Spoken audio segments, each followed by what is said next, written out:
For a small farm, the cost in dollars to produce X containers of ice cream is given by C of X. The price demand function in dollars is given by little p of x. We are first asked to determine the profit function big P of x.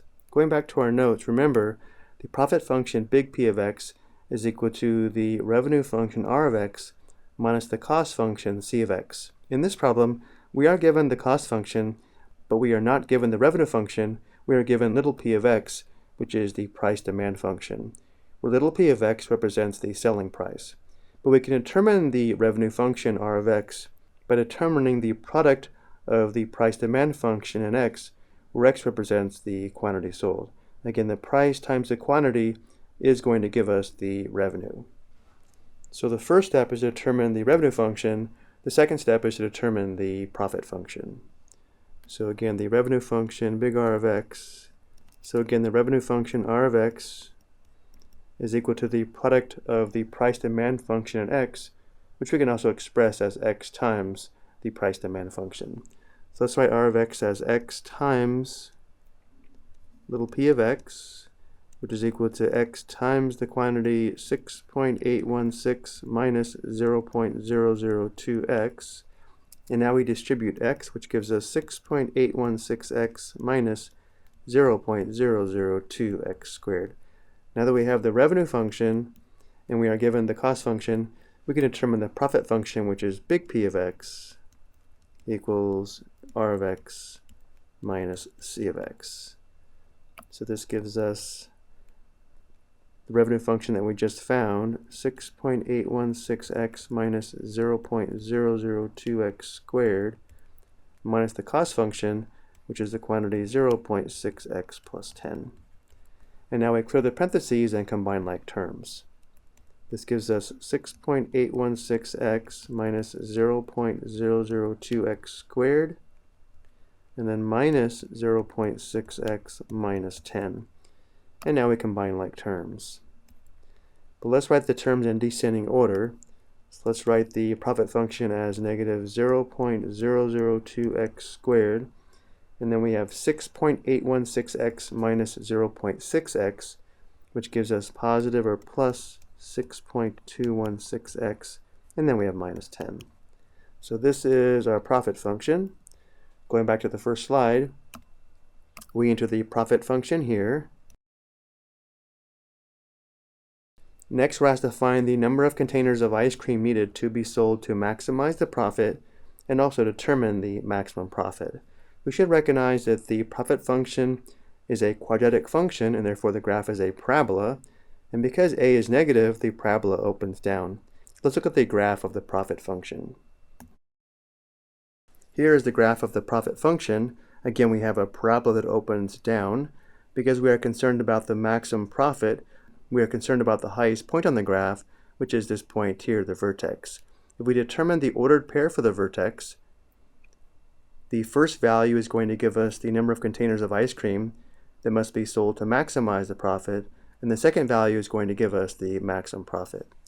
And because the function is in general form, or the form ax squared plus bx plus c, we can use this formula here to determine the vertex, where for our profit function a is equal to negative 0.002, b is equal to 6.216, and c is equal to negative 10.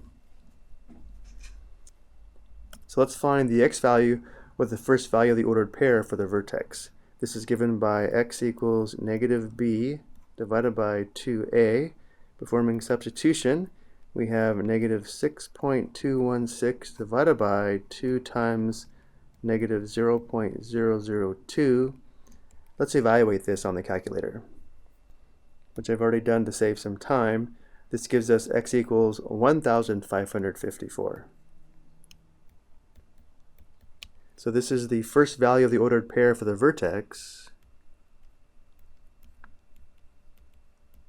which indicates 1,554 containers of ice cream must be sold to maximize the profit.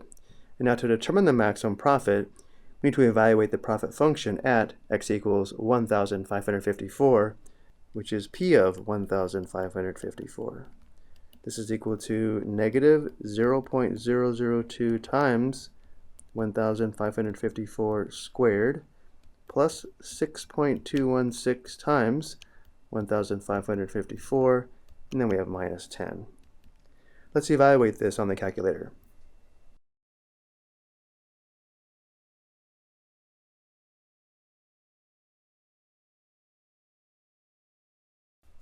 Notice how this gives us 4,819.832. Because this is the profit in dollars, we'll round to two decimal places, and we'll use 4,819.83.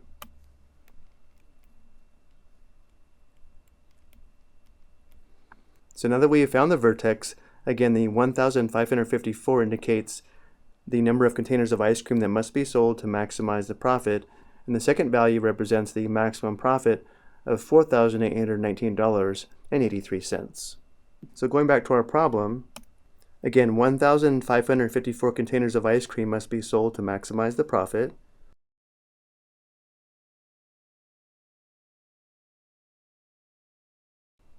And the maximum profit is $4,819.83.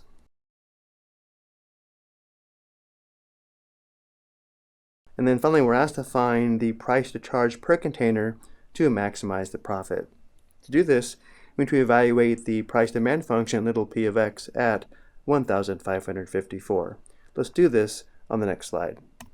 Again, we were given that little p of x equals 6.816 minus 0.002x, and therefore to find the price to charge to maximize the profit, we need to determine little p of 1,554.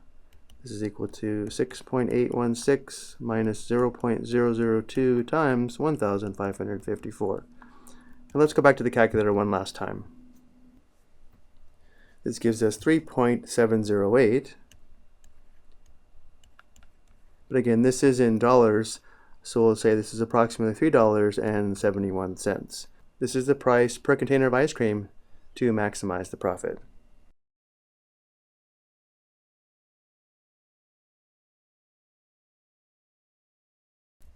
I hope you found this helpful.